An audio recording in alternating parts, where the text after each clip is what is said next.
չեմ բացառում, որ ինչ-որ ադրբեջանցիներ կարող է ինչ-որ ժամանակ անց գան և ստեղ բնակություն հաստատեն։ 300,000 ադրբեջանցիների հնարավոր գալը կանխելու համար օրենքի նախագիծ է կազմել ուժեղ Հայաստան դաշինքը, այն կընդունվի ընտրություններում հաղթանակից անմիջապես հետո։ Դա մենք կոչել ենք Սաֆարովի կանխարգելման օրենք։ Շատ եք վախենում դրանից։ Պետք է վախենալ ԱՄՆ պետքարտուղարի այցից, թե Մոսկվայի հիշեցումներից, որի ԱՏՄ լքելուց հետո Հայաստանի համար ռուսական գազի գինը չի լինի արտոնյալ գնով։ Такой режим невозможен для участников иных интеграций. Там уже категория цен совсем другая, она рыночная. Աննախադեպ քանակի 600 ԱԹՍ 90 հրթիռ Ուկրաինայի ուղղությամբ Ռուսաստանը պատժում է Կիևին 21 մարդու կյանք խլելու համար։ Համաձայնեցված է, բանակցված չէ ԱՄՆ-Իրան համաձայնագիրը, ինչ կորոշի Դոնալդ Թրամփը։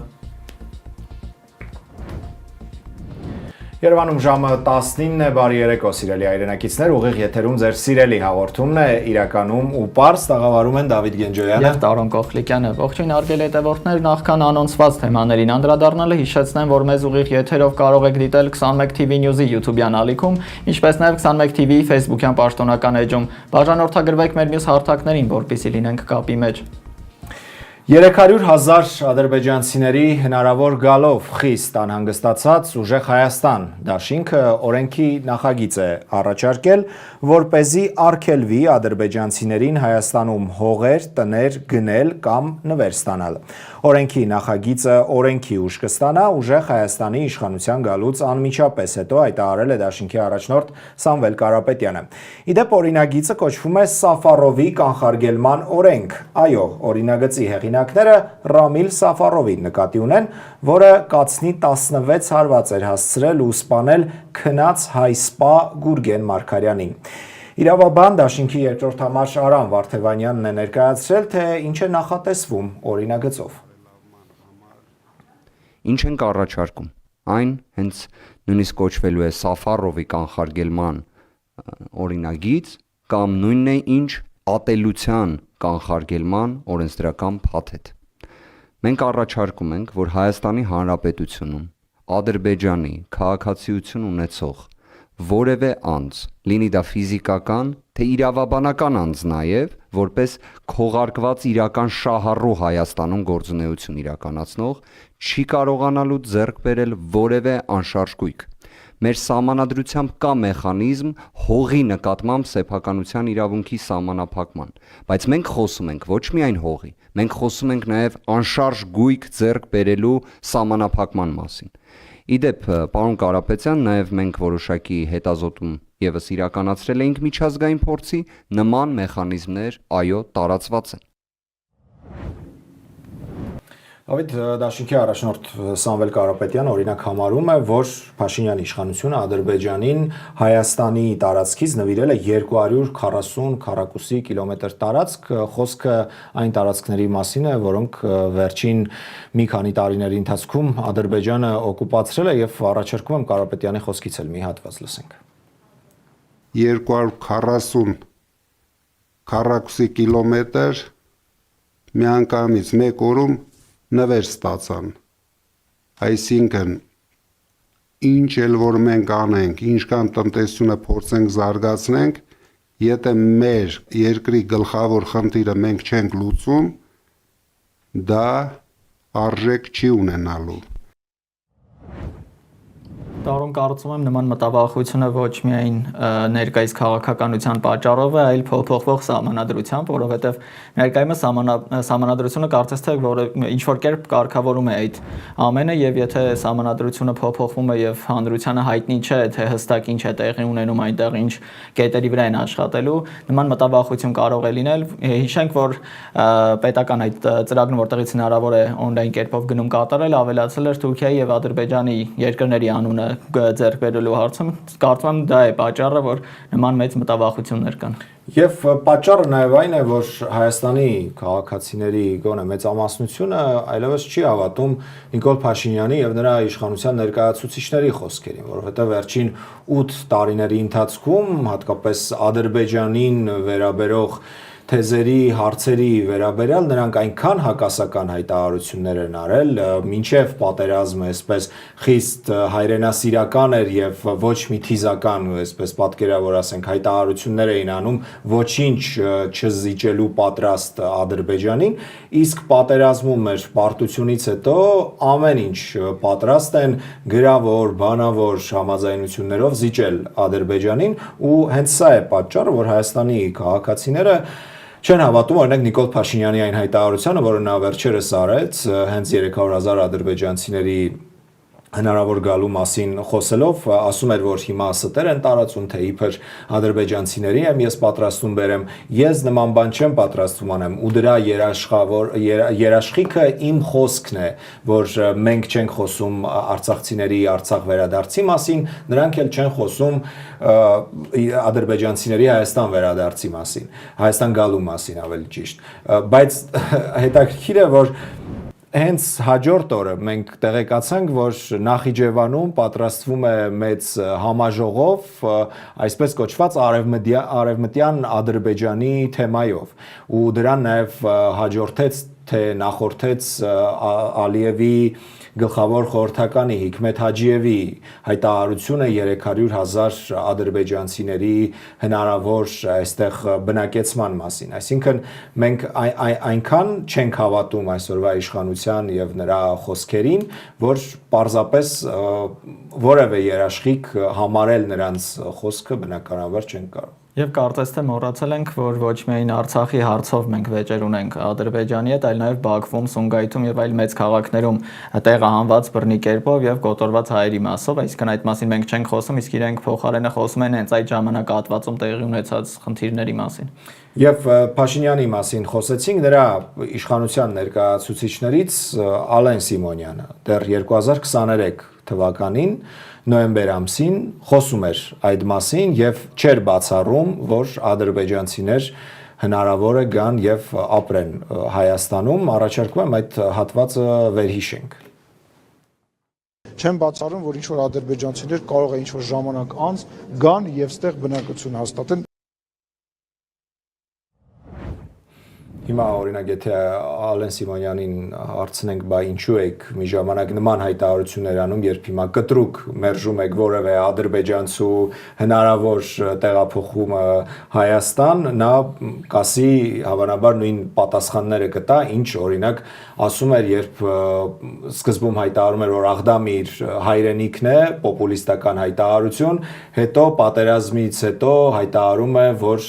սխալվել է եւ նրա անդիմախոսները շատ ճիշտ ու դիպուկ նկատում են, որ մարդը, որը սխալվում է հայրենիքի հարցում, ինչպես կարելի է նրան վստահել ընդհանրապես պետության կառավարում։ Եվ ոչ միայն դա, կհիշենք, որ ծափահարում էին վարչապետին, երբ որ հնչում էր, որ Արցախը ապագա ունի կրկին, եւ ապա դրանից հետո ասվեց, որ թե Արցախը, թե Հայաստանը ապագա ունի, իսկ ովքեր չեն հավատում, նրանք ինչ որ այդպես հայտարարություններ բացասական կերպով եւ տեսնում ենք ներկայիս քաղաքականությունը, որը բավական հակասում է, ինչպես տեսնում ենք, կարեւոր է չկորցնել դեմքը եւ խոսքը, ապա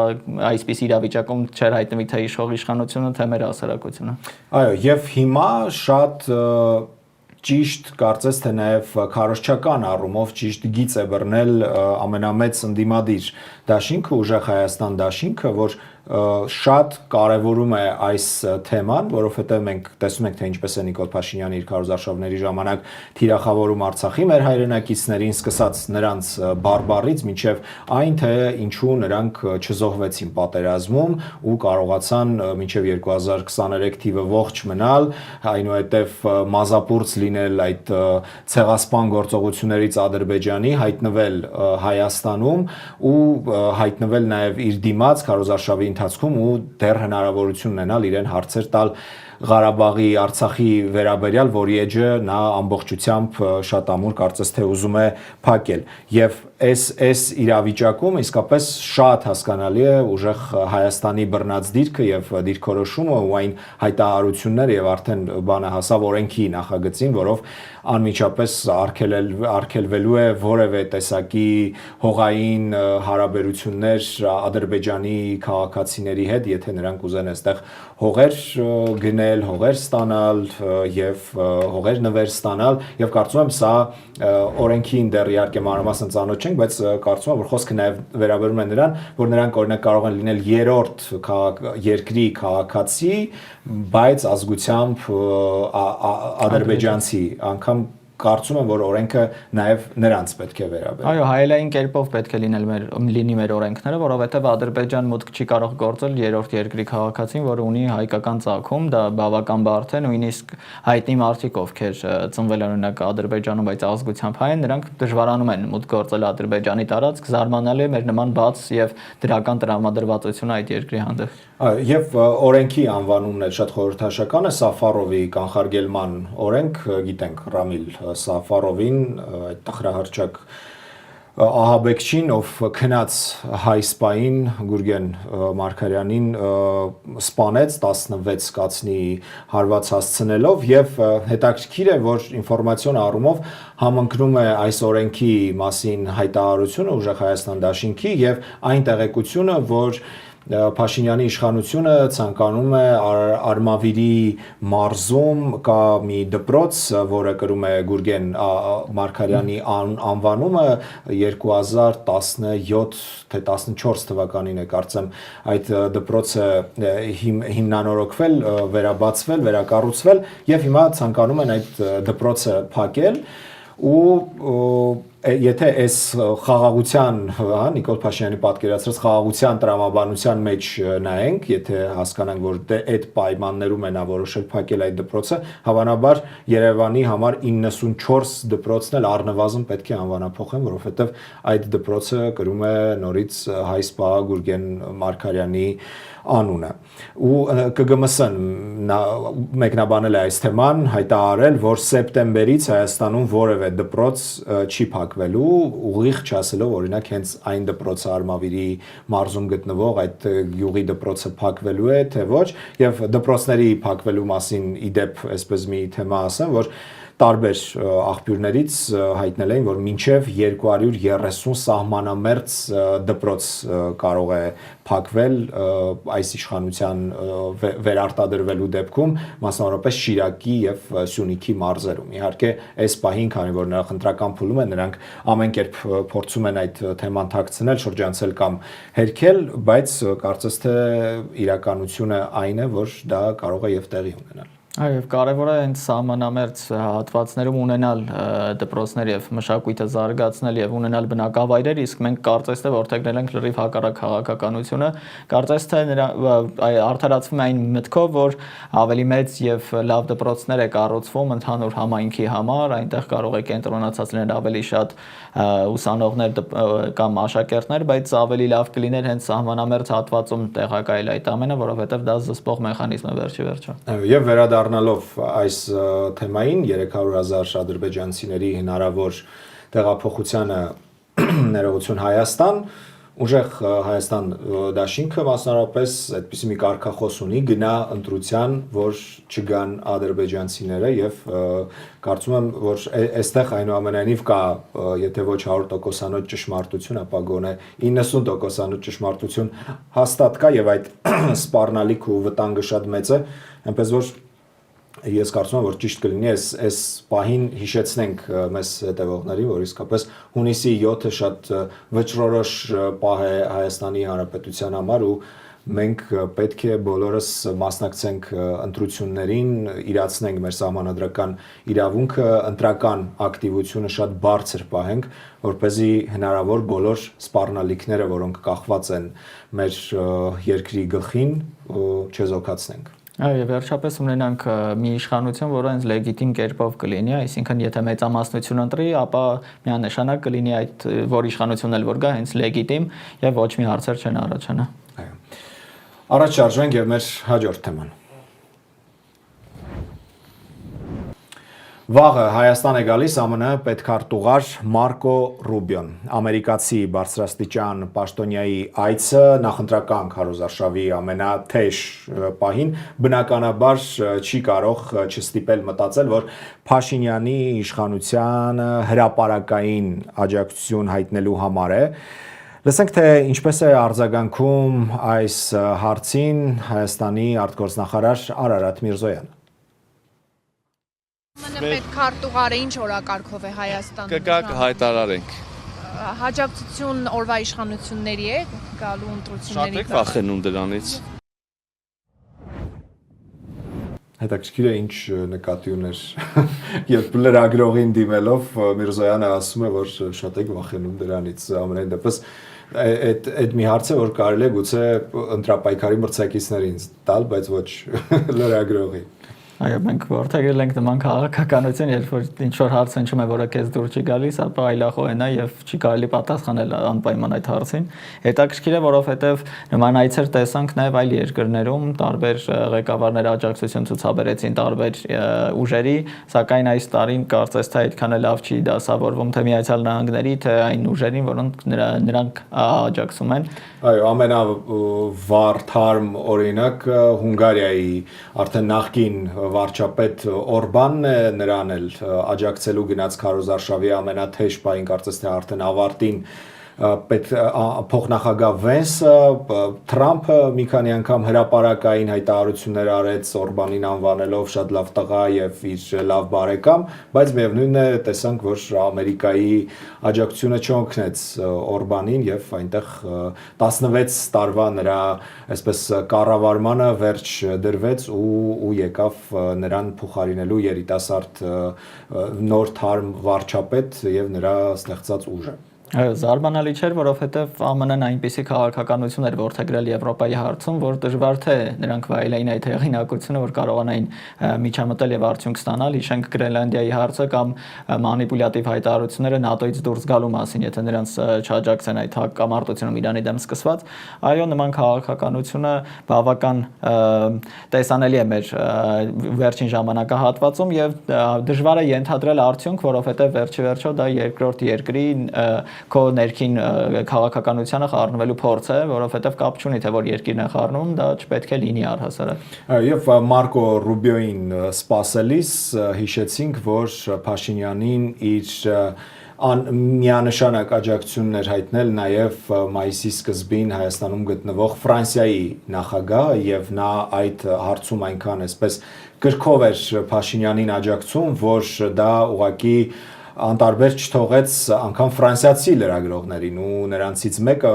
Ֆրանս 24-ի լրագրողը հենց ուղիղ հարցրեց Մակրոնին, արդյոք ձեր աջակցությունը ընտրությունների պատրաստվող Փաշինյանին միջամտություն չէ, օտարերկրյա միջամտություն չէ։ Ես առաջարկում եմ այդ հարցու պատասխանը հիմա լսենք։ Պարոն նախագահ, դուք խոսեցիք ռուսական միջամտության մասին Հայաստանում անցկացվելիք ընտրություններում։ Դուք այդ ընտրություններից մեկ ամիս առաջ Երևանում աջակցում եք վարչապետ Փաշինյանին։ Արդյոք ձեր այդ աջակցությունը նույնպես օտարերկրյա միջամտություն չէ։ Ես աջակցում եմ այս գործընկերոջը, որին վստահում եմ 8 տարուց ավելի։ Նույնն արել եմ Մայա Սանդուի դեպքում, որը դիմակայում էր ոչ եվրոպական ընտրության, եւ ես ստանձնում եմ լիովին այս որոշումը, այսինքն պաշտպանել Եվրոպան, Եվրոպայի որոշումները, գալով այստեղ։ Եվ դա նույնը չէ, ինչ տեղեկատվության մանիպուլյացիան։ ԶԼՄ-ների միջոցով կեղծ տեղեկություն տարածելը, փորձելով ապակայունացնել իրական պետությունը։ Տարբերությունը սա է եւ չի կարող խոսել այստեղ միջամտության մասին։ Օտարերկրյա գործակալների միջոցով Մոսկվան փորձում է կեղծել ժողովրդավարությունը։ Ես մասնակցում եմ ժողովրդավարությանը որպես Ֆրանսիայի նախագահ, ես չեմ կեղծում։ Արոն հարց է առաջանում, եթե օրինակ Իրանի ղեկավարությունը աջակցեր մեր մոտ ինչ-որ մի ինդիմադիր ուժի եւ Չինաստանը օրինակ դա կլիներ երրորդ ուժի միջամտություն, թե ոչ, հարցը ռետորական է, պատասխան չի ակնկալում, պատասխանը միանշանական է, որ այո, որովհետեւ Ռուսաստանից հնչող ցանկացած հայտարարություն համարվում է հիբրիդային պատերազմ, իսկ նման բացահայտ կերպով օտար երկրի ղեկավարի մասնակցությունը չի համարվում։ Հիշեցնեմ ինչու օտար երկիր, որովհետեւ որևէ ընդհանուր ալյանսի մեջ չեն գտնվում մենք որևէ երկրի հետ եւ ոչ ոչ մի ութենական, ոչ մի այլ գաղափարով չենք կապված չենք որևէ երկրի հետ եւ ցանկացած միջամտություն թույլատրելի չէ մեզ մոտ, ինչպես Ռուսաստանից, այնպես էլ Ֆրանսիայից կամ Միացյալ Նահանգներից։ Երկակի ստանդարտներ, Դավիթ, երկակի ստանդարտներ ու արևմուտքի աջակցությունը ընդունելու պատրաստ իշխանությունը գրեթե ամենօրյա ռեժիմով զգուշացումներ է ստանում Մոսկվայից։ Դրանք գործնական քայլերի տեսքով են, ինչպես հասկանում ենք, մենք կարծես թե 5 ենք պակաս Ռուսաստանի հետ տնտեսական, այսպես կարող ենք ասել, պատերազմից, մենք գիտենք արդեն, որ 37 միլիոն շիշ ջերմուկ հավաքվել է ռուսական վաճառասեղաններից, արգելվել է ջերմուկի ներկրումը Ռուսաստան, արգելվել է ծաղիկի ներկրումը Ռուսաստան եւ ուղղակի այսօր անգամ կադրեր էին հայտնվել համացանցում, թե ինչպես են ջերմոցներում այդ ծաղիկներ ուղղակի թափված գետնին, որովհետև վաճառելու շուկա Հայաստանում այդքան շատ ծաղկի չկա, մենք գիտենք, որ Հայաստանը գլխավոր մատակարարներից էր ծաղիկի Ռուսաստան, տարեկան 100 միլիոն հատ ծաղիկ էր գնում Ռուսաստանը մեզնից ու հիմա մենք մեր տնտեսվարողները, մեր այդ բիզնեսները կանգնած են փակուղու առաջ ու մենք նորից եմ ասում ամենօրյա ռեժիմով Մոսկվայից զգուշացումներ ենք ստանում այսօր Ռուսաստանի անվտանգության խորհրդի փոխնախագահ Դմիտրի Մեդվեդևն էր շատ ուղիղ տեքստով գրել, որ ակնհայտ է Փաշինյանը լքում է Ռուսաստանը, լքում է Ռուսաստանի հետ հարաբերությունները եւ նա պետք է անպայման իմանա, որ դա միանշանակ հանգեցնելու է ռուսական շուկան կորցնելուն եւ ԵԱՏՄ-ից դուրս մղվելուն։ Այսօր նաեւ Ռուսաստանի նախագահի մամուլի խոսնակը նորից հիշեցրեց օրինակ գազի գնի մասին, նա ասաց, որ Հայաստանը այնպիսի պայմաններով է գազը ստանում, այնպիսի գնով է գազը ստանում, որ մյուս երկրների համար, ոչ ԵԱՏՄ-ի անդամ պետությունների համար այդ գինը չէ, ավելին է եւ բնականաբար մենք հասկանում ենք, որ սրանք ոչ միայն զգուշացումներ են, այլ ինչ որ մի պահից հնարավոր է, որ դրանք նաեւ իրականություն դառնան։ Այո, շատ վտանգավոր է նման զգուշացումները, որովհետև չունենք այլ ընտրանք, այսինքն գոնե ունենայինք յետին պլան ինչ որ մեր մտքում թեկուզ, որ մեր գյուղացիները եւ մեր արտադրողները չհանդիպեին նման խոչընդոտների, որովհետև արդեն այն ժամանակահատվածն է եղանակի պայմաններով, որ պետք է արդեն արտահանումը սկսվի տարբեր երկրներ եւ հաշվի առնելով, որ մենք հիմնականում աշխատել ենք Ռուսաստանի եւ ԵԱՏՄ-ի հետ, նման քաղաքականությունը տարակուսանք է միայն առաջացնում։ Դե շատ վերլուծաբաններ, տնտեսագետներ փաստերով ապացուցում են, որ Նիկոլ Փաշինյանի իշխանության ժամանակ մենք առավել քան կախված ենք ռուսական շուկայից, ԵԱՏՄ անդամ պետությունների շուկայից եւ մենք դիվերսիֆիկացնելու հարց ունենք շուկաները, բայց չունենք երկրներ, որտեղ կարող ենք արտահանել։ Մենք փորձում ենք բարեկամություն անել Ադրբեջանի եւ Թուրքիայի հետ, բայց առայժմ որևէ տեսակի ապրանք չենք արտահանել ոչ Ադրբեջան, Թուրքիայի մասին կարծես թե տեղեկություններ շատ չունենք, բայց Ադրբեջանի շատ ակտիվ ներկրումներ են կանում։ Հաշվի առնելով Թուրքիայի տնտեսության վիճակը, նրանք խնդիր ունեն արտահանելու, ոչ թե ներկրելու, այն էլ մեծ ցանկալի գնով, ցանկալի կլիներ ավելի հեռահար պլաններ տեսնել եւ գոնե հասարակությանը տրամադրել եւ պատրաստել որևէ խնդրից առաջ, ոչ թե բախվելուց հետո նոր ներկայացնել, որ որևէ խնդիր չի լինելու։ Այո, եւ ամենագլխավորը, որ Ռուսաստանի հարցը միակն է, կողմնորոշվեք, մնում եք ԵԱՏՄ-ում, թե դուրս է գալիս եւ գնում եք Եվրամիության հետ բարեկամության ճանապարհով, ակնհայտ է, որ Հայաստանը այս իշխանության օրոք գնում է Եվրամիության հետ անդամակցելու ճանապարհով, բայց թե այդ ճանապարհը երբ տեղ կհասնի, դժվար է ասել։ Նիկոլ Փաշինյանը անցած շաբաթ հայտարարում էր, թե 2 տարվա ընթացքում հնարավոր է Եվրամիության հետ վիզաների ազատականացում, բայց մենք գիտենք, որ վերջերս Երևանում, երբ տեղի էր ունենում Եվրամիություն Հայաստան առաջին մեծ գագաթնաժողովը, այնտեղ ընդունվեց մի փաստաթուղթ, որտեղ նշվում էր, որ այո, Երևանը քայլեր արել է մոտենալու այդ կետին, բայց դա հնարավոր է միայն 2030 թվականին վերջնական այդ հարցի քննարկում, այսինքն դեռ մենք 4 տարի ունենք այդ կետին հասնելու համար։ Դժվար է պատկերացնել, թե ինչ քայլերով պետք է առաջ գնա Հայաստանը, որ 4 տարին կրճատվի ու դառնա 2 տարի։ Այո, դա եթե նշվել է սկիզբը 2030 թվական, ապա դրանից անպայման ավելի ուշ է տեղի ունենալու այդ ամենը, եւ եթե գնում ենք այդ ուղղությամբ, պետք է գոնե Եվրամիությունն էլ քայլեր անի Հայաստանի ուղղությամբ եւ օրինակ թույլատրի կամ որևէ դիվերսիֆիկացիայի օգնություն մեզ իրականացնի, որպեսզի մեր շուկան արդեն պատրաստվի Եվրամիությանը, իսկ մենք դա չենք տեսնում, ել ավելի է նվազել նույնիսկ վերջին ժամանակահատվածում մեր արտահանումները։ Եվ ես կարծում եմ, որ այս ամբողջ մտահոգությունների ամբողջ քննարկումների հանգուցալուծումը լինելու է հունիսի 7-ին, երբ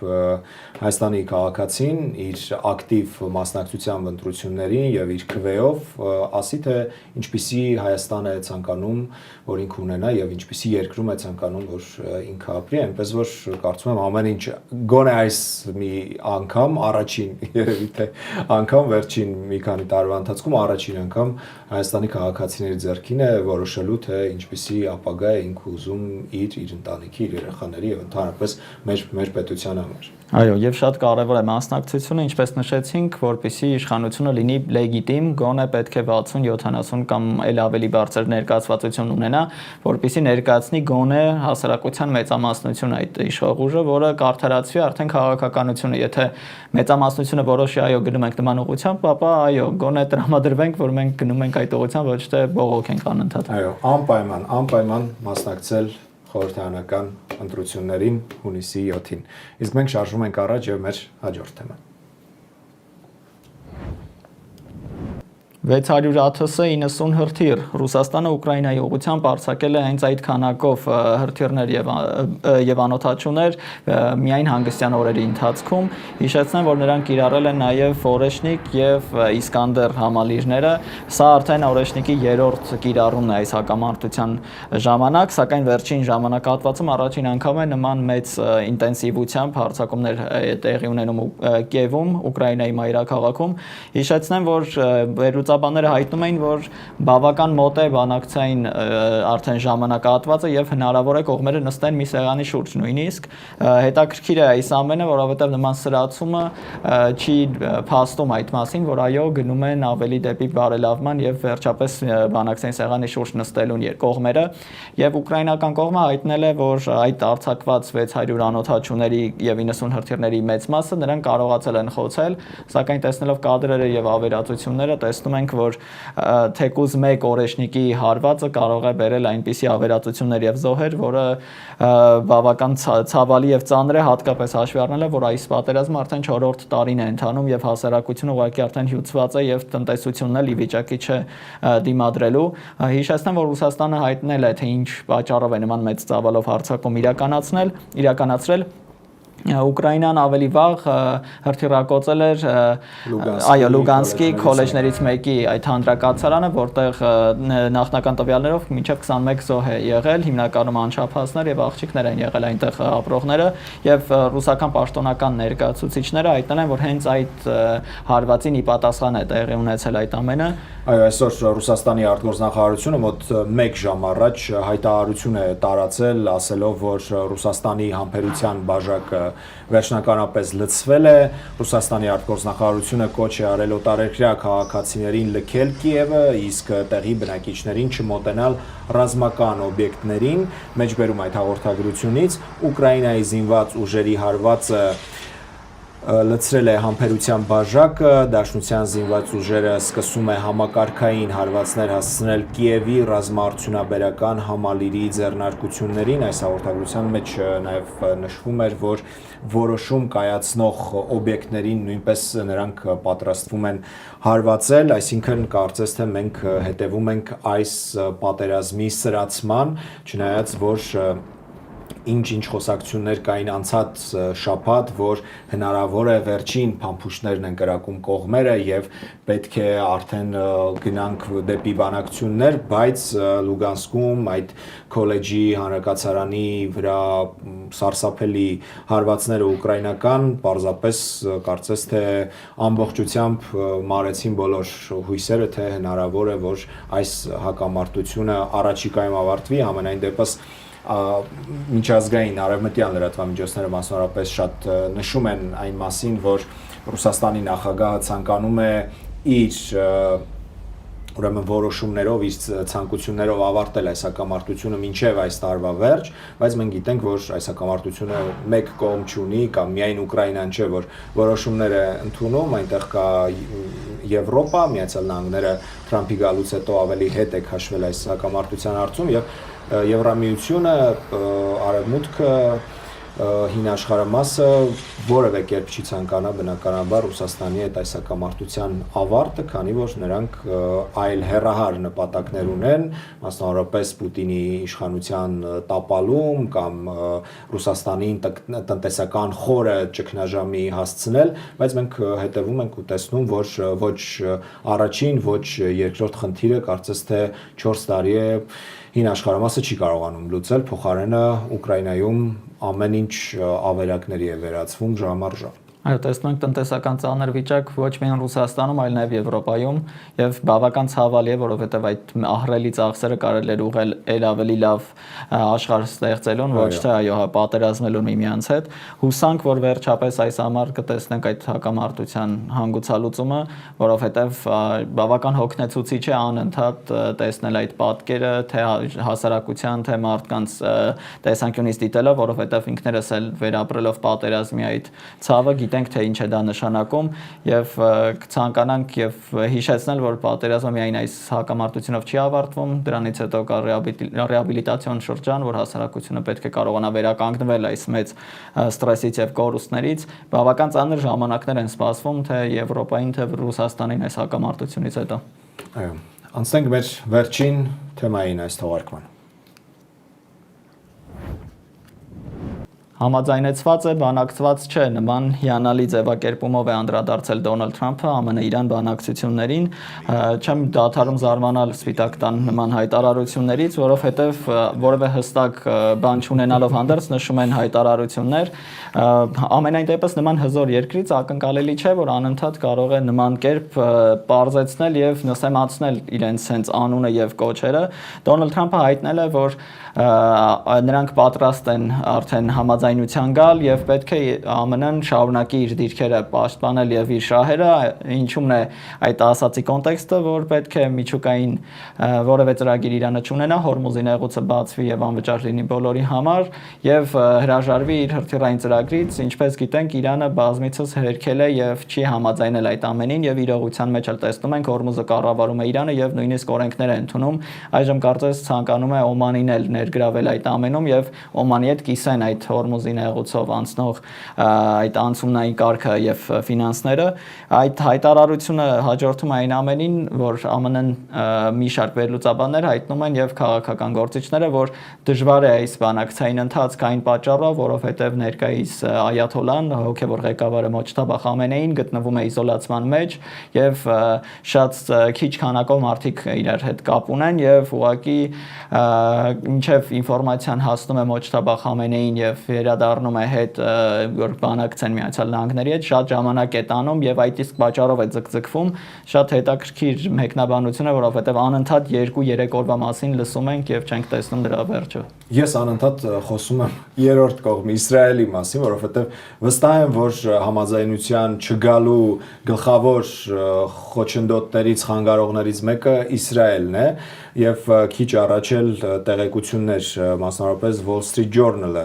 գրել է, որ Իսրայելը հրապարակայնորեն զանգվածային լրատվության միջոցներով ճնշում է գործադրում ամերիկյան գործընկերների վրա, պահանջելով ավելի խիստ գործարք, մասնավորապես նշվում է, որ Իսրայելը մտավախություն ունի, որ համաձայնագիրը կթույլատնի տնտեսական եւ ռազմական ճնշումը Իրանի նկատմամբ եւ կկապի Իսրայելի իշխանությունների ձեռքերը Թեհրանի կողմից աջակցվող լիբանանյան Հեզբոլլահ շարժման հետ դիմակայությունում, հիշեցնեմ սա Wall Street Journal-ի հրապարակումն էր եւ շատ հավանական իրադարձությունների սցենար, որ իսկապես կարող է լինել, մենք գիտենք, որ իսրայելական լոբինգը շատ ուժեղ է Միացյալ Նահանգներում եւ մասնավորապես Հոլիվուդում, նաեւ հեռուստատեսության աշխարհում ամերիկյան շատ մեծ է ազդեցությունը Իսրայելի, իսրայելական ուժերի լոբինգի ու բնականաբար դա կարող է իր վատ ազդեցությունը, վատ հետևանքները թողնել թողել, որպեսզի կողմերը չկարողանան վերջապես գալ բանակցությունների վերջնական կետի, բայց նաև մենք տեղեկություն ունենք, որ Իրանի արտգործ նախարարը ու եւս մի պաշտոնյա այսօր ժամեր առաջ մեկնել են Դոհա Իրան ԱՄՆ հնարավոր բանակցությունների սկսման համար։ Այո, շատ կարևոր է այդ ամենը եւ այդ մասին խոսել է նույնիսկ Իրանի ներկայացուցիչները, այդ Իսրայելի ներգրավվածության մասին Իսմայիլ Բաղային հայտնել է, որ տարածաշրջանում այդ լարվածությունը եւ բանակցային դժվարությունները կախված են Միացյալ Նահանգների եւ Իսրայելի ռետորաբանությունից եւ ռազմական նկրտումներից եւ այո, վերջին օրերին Միացյալ Նահանգների ղեկավարությունը կապ է հաստատել արաբական երկրների եւ իսլամական պետությունների հետ, որպեսզի հասկանան, թե ինչպես են կարողանալու հանգուցալուծում գտնել այդ հակամարտությանը եւ հակամարտությունից հետո շատ հետաքրքիր է, որովհետեւ Դոնալդ Թրամփը խոսում է այստեղ Իրանի հետ հակամարտության լուծման մասին, թե ինչպես պետք է եզրեր գտնեն, սակայն արաբական երկրներին եւ իսլամադավան պետություններին հորդորել է պատերազմից հետո միանալ Աբրահամյան համաձայնագրերին եւ կարեւորել այդ հարաբերությունները հենց Իսրայելի հետ, ապա այդ իսկ պատճառով կլինի շատ հիանալի պետություն, խաղաղություն այդ տարածաշրջանում եւ ոչ մի խնդիր չի լինի։ Հիշեցնեմ, որ գլխավոր նպատակն է Սաուդյան Արաբիայի եւ Իսրայելի հաշտեցումը Միացյալ Նահանգների համար, որովհետեւ Սաուդյան Արաբիան ամենաշատ նավթ ունեցող երկիրն է տարածաշրջանում եւ նման կոնֆլիկտը ձեռնտու չէ հենց ԱՄՆ-ին, որովհետեւ նա ցանկանում է ավելի հեշտ կերպով կարողանա օգտվել թե ռեսուրսներից, թե իր ազդեցությունը ունենալ այնտեղ, սակայն դեռ Սաուդյան Արաբիան եւ արաբական ծոցի երկրները պահանջում են Իսրայելից, որ պետք է Պաղեստին պետությունը լինի եւ հստակ լինի, թե ինչպես պետք է այդ պետությունը լինի եւ ինչքան ժամանակահատվածում ինչը կտրականապես հերքում է Իսրայելը։ Դավիթ, շնորհակալություն։ Ես ավելացնելու կարծես թե որևէ բան չունեմ այս թեմային եւ նորից մենք հետևենք իրադարձությունների զարգացմանը եւ վաղը այս ժամին կարծում եմ որևէ ինչ որ հետաքրքիր առաջընթացի մասին